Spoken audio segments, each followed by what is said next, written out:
Hello guys, in this video I am going to show you how to calculate upfront costs on the domain real estate application when you have found a property that you would like to purchase.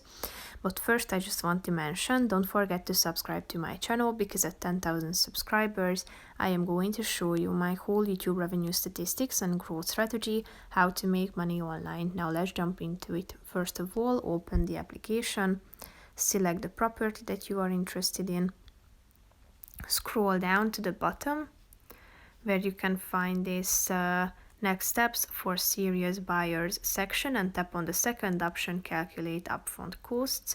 Then you should select the property use such as owner or investment, property type, existing, new or land, select the state, then type in your savings, estimated property price should be added, and indicate whether you are a first home buyer by tapping on this button, and tap on the calculate button down below.